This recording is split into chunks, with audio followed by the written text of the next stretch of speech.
Hello everybody, my name is Aceface. I'm here in Perimeter in Variant Stellar Cartography, a citadel which has 3 clone base, as you might be quite acquainted with if you've been watching my videos a lot. I just switched my clone out because I'm planning on actually just testing out a new Jackdaw fit for the T2 Abyss. I want to find something back for low tier Abyss. It's not really anything like revolutionary or anything, but what I wanted to do is just test out the Jackdaw fit I use for T4 Darks and see if I can just refit it slightly to be good for like T2 Darks or even T2 Exotics. We'll try T2 Darks first because I think they'll be a bit more safer than the T2 Exotics, since everything is just in general going to be hitting a lot harder there. But T2 Exotics could be also an option. Let's just see now. So this is my fit here I use for T4 Darks. Can refit it slightly to be a bit more solo friendly. For example, remove this armor repair. I do not need this anymore. Remove this overclock as well. We don't need this anymore. I could put like a bay loading accelerator, for example. Maybe downgrade EM shield reinforcer to something else. Maybe safeguard, capacitor safeguard. That could be good to have. Reduce our cap usage. No, it just gives 1 gigajoule less, hardly anything. What could we do? What could we do? Maybe we could put EM shield reinforcer.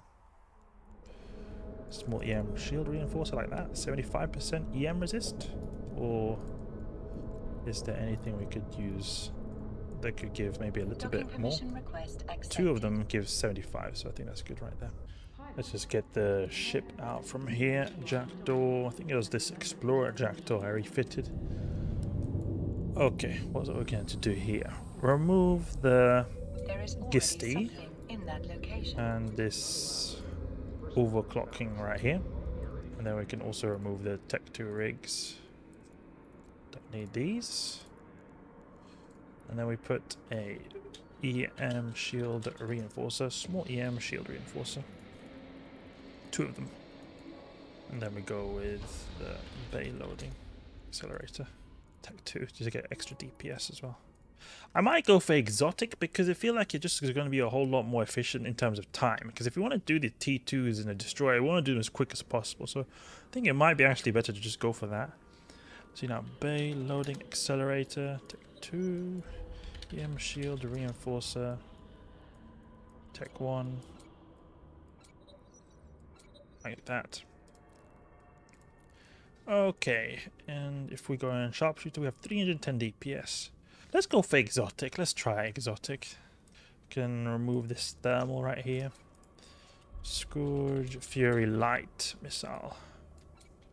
2000. Don't need to have this many. Explosive. Can put some more Fury Lights. Okay, let's go and test this out. Agitated. Exotic. Agitated exotic. Okay, get this. Get 2 of these. The filament prices are really non-existent when it comes to the lower tier abysses. So I feel like you just want to run the ones that have the most favorable weather type. And I think for survivability, darks will be better. But I like the way that in the exotics we'll be doing more damage because of the reduced exotic resist. And also a great thing about the exotics is that exotic damage is, or not exotic damage, but kinetic damage is hardly ever taken in the abyss or like dealt by the enemies. So it really doesn't matter for our own sake that we've got a reduced kinetic resist. It's really just for the tank of the enemies that is good, because then we can target specifically that damage type and have a good time overall. Clean our ship actually, because it's a long time since I used this ship. We got also some skins we can maybe buy. Heart Surge looks pretty cool. 181 million. Quantum Potential. I think the default skin is actually quite cool in the Jackdaw though. Okay, we'll go here, form a fleet with ourselves, and get into the Abyss. I've been quite excited for small tier Abyss recently, like small tier Abyss in smaller ships, like destroyers and frigates a lot. I've been dealing a lot with that recently, and I think it's quite cool. I've been testing out a lot more fits that I haven't shown you. I think I'll be posting more fits that I've been thinking of. Hawk fit actually I've been thinking of as well. recently, but I've been a bit more inspired to do the lower tier ones and small stuff after the T0 to T6 Abyss series, where I've been using my Retribution, Punisher, and all the kind of cool stuff. Just because I feel like, oh, the small ships can actually be quite fun to fly. Okay, Quickie Mora. Let's just go here, easy as AFK. We'll go towards the Bioaccumulative Cache. He's very far away. Why is he so far away? You scared? You scared of the Jackdaw? Okay, we'll go for this guy here, right here. 300 DPS. Going to be applied really well as well. Come on now. 1.4k volley. Nice to see, nice to see. Yeah, look, he's almost dead. Okay, we'll go for Bioaccumulative Cache. And we're not even using our like shield booster, hardly anything. Just pulse it a little bit. To be honest, we might be able to even get by with a smaller shield booster. I mean, I'm not going to be too confident in saying that, oh no, you don't, you can use a smaller shield booster, but it feels like we're just boosting quite a lot, even when just sharpshooter mode. Up to right there. Almost. Come on now. I have got good skills, keep that in mind. Level 5. Popped. Pop this Bioaccumulative Cache. Go for the Starver. Starvey starve, starvey starve. Don't starve me, dammer. How dare you? You're not allowed to take my Capacitor. Don't steal it from me. Grab this. I think we apply slightly better than the Kikimoras, so that's why we're doing like the Damavik is going at the same speed. Or it could just be that they've got similar tank, because destroyers are not usually known for being super tanky in general in EVE Online. Okay, boost a little bit more right there. I'm going a bit lower shield there. Devoted Night Room would be super easy because you just keep range, but it will be dangerous if they get close though. That's one thing to keep in mind, because they do EM damage. We have low EM resist. Actually, we don't have so low EM resist because we got all those good rakes. Kinetic is our lowest. Pop this Damo right here. How much ISCA did we get? 3 million. Okay, what's the average ISCA you can get from these sites? Let's see now. Abyss, NT, Abyss Tracker, and go here in Agitated. Average, I think it's not so much, 9 million, something like that, 8 million even, so it's not crazy. It's we're going to be earning right here, but I think we're going to be doing them pretty fast because we've got good damage projection and decent amount of DPS. It's not like crazy DPS, but it's a decent amount of DPS. Charybdis, Tyrannos. We'll go here. Oh, we're taking a bit of a beating right there.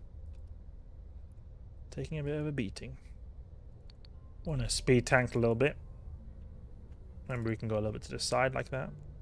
With sharpshooter to take out these Ephialtes dissipators. And we don't need to shield boost unnecessarily. We go a little bit to the side. Should be alright. Oh, took a wrecking shot right there. Oh. Was it a wrecking shot? All our HP just boom, gone. Boom, gone.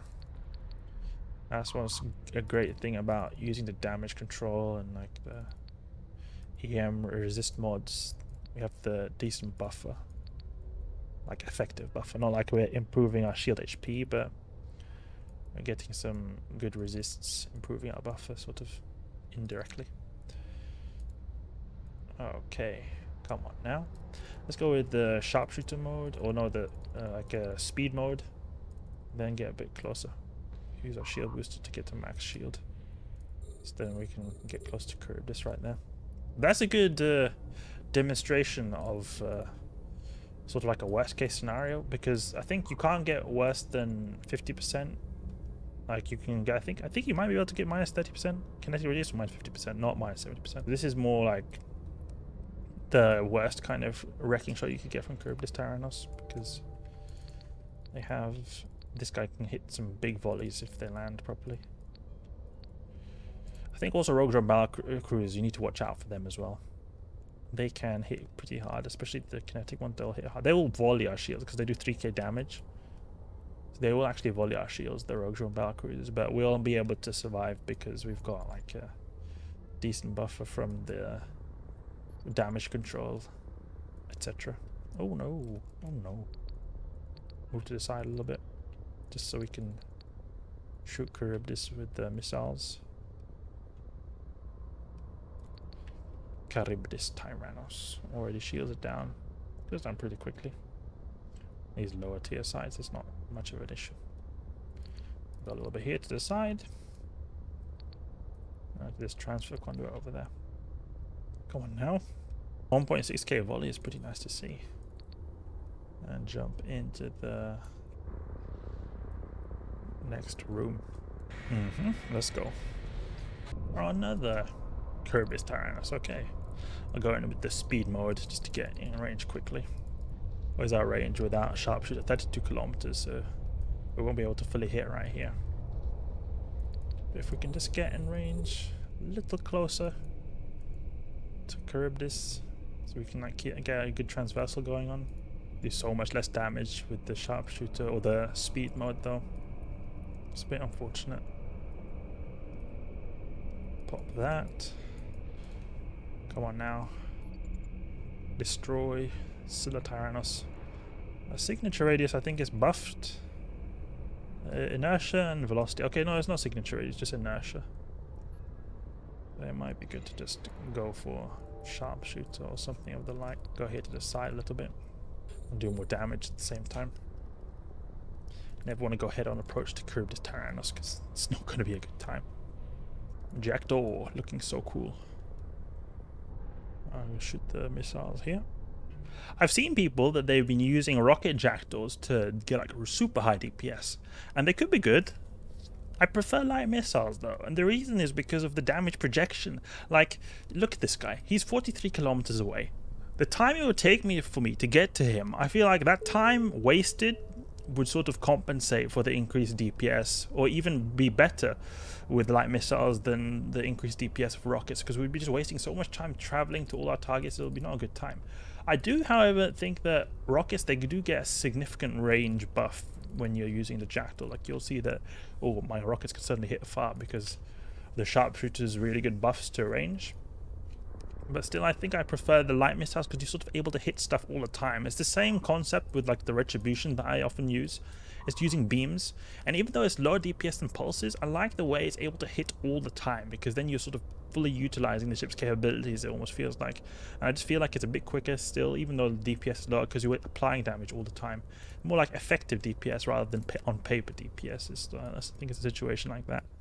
But I think also there's something I'm planning on testing is a retribution with pulses for farming lower tier ones, but it has like mods on it that increases its range. So you're able to sort of use the pulses as if you're using beams almost. So that you get the good DPS and good application of pulses, but at the same time you have a good range as well.